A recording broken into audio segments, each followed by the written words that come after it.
تشکیلات جمعیتی مرکزی امکانیت بهره رشد در همکاری با کمیته کار با زنان و عائله نزد حکومت جمهوری تاجیکستان و شعبه و بخش‌های شهر و ناحیه‌های آن تشکیلات‌های جمعیتی محلی از 20 ایول سال روان تا 20 نوامبر سال 2023 لایحه وسعت‌دهی حقوق و امکانیت‌های اقتصادی زنان و دختران توسط تقویت اقتدار و دستگیری تکنیکی آنها در ناحیه‌های مقصدناک دوره دومش را عملی نمود. لایحه برای بهتر نمودن سطح زندگی زنان و دختران از عائله‌های آسیب‌پذیر به زوراوری گندری و شهوانی دچار شده‌اند در حالت وزنین زندگی قرار دارند. زن‌های یکه و تنها از شوهر جدا و پرتافته شده‌اند. توسط تقویت اقتدار، تطبیق برنامه‌های شاگرد تیارکنی، تجدید اقتصادی، تشکل دادن ملکه‌های صاحبکاری آنها، اداره‌کنی تجارت، صفت‌های راهبری و باوری به خود روانه کرده شده است.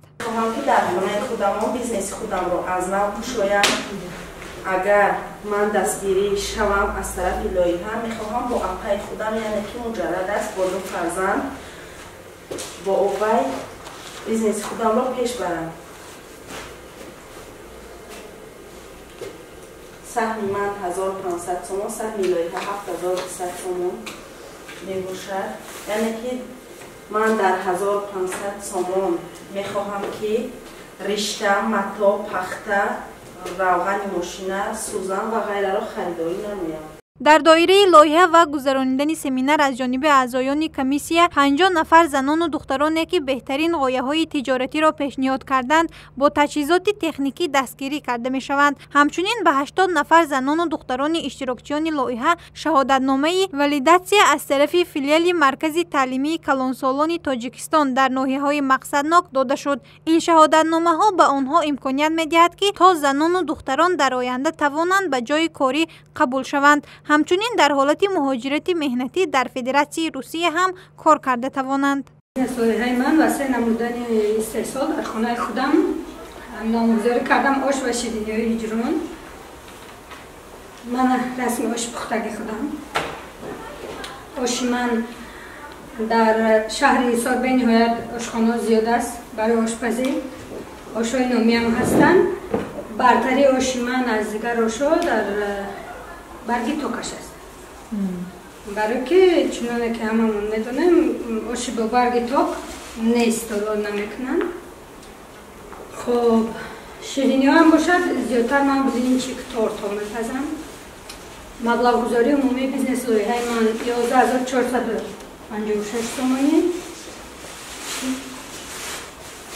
سهم من 3696 تومانی، سهم لایحه باشد 7760 تومان.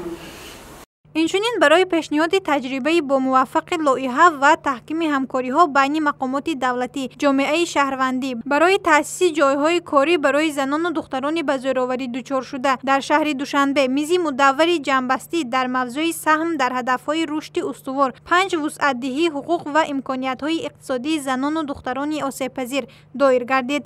در آن نمایندگان کمیته کار با زنان و عائله و نمایندگان آن در شهر و ناحیه‌های مقصدناک، همچنین گروه کاری عاید به فعالیت صاحبکاری زنان در نزد کمیته دولتی سرمایه‌گذاری و ریاست اموال دولتی، سازمان‌های بین‌المللی که در ساحه دستگیری صاحبکاری زنان فعالیت می‌کنند، تشکیلات جمعیت، شریکان لایحه، زنان فعال و نمایندگان ساحه صاحبکاری، اساسیاسی‌های صاحبکاری و اشتراکچیان لایحه جلب گردیدند. از این لایحه من حاضر به 3 نمایان فعالیتمون مبلغ گذاری لایحه من در عموم 8375 تومان، سهم من 1375 تومان، سهم لایحه 7000 تومان درخواست کرده ایستادیم و من وقتی که اگر شمایان استادان محترم مرا دستگیری کنید من با این تجهیزات میتوانم مطلب میتوانم زندگیم پیش ببرم، حتی میتوانم به دیگر زمین ها رفته شدگار کنم، حتی میتوانم ارینده بدی همون مبلغ به دست آورده زندگیمو به پیش برم. مقصدی من همین یاردم شود.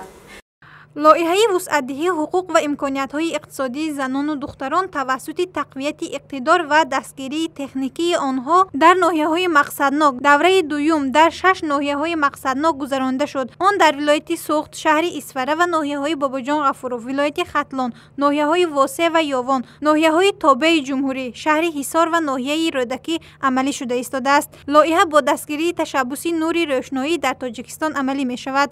تشبث نوری روشنایی شریک مشترک گلوبالی و بسیار ساله بین اتحاد اروپا و سازمان ملل متحد است تا همه شکل‌های زوراوری نسبت زنان و دختران را تا سال 2030 از بین برد.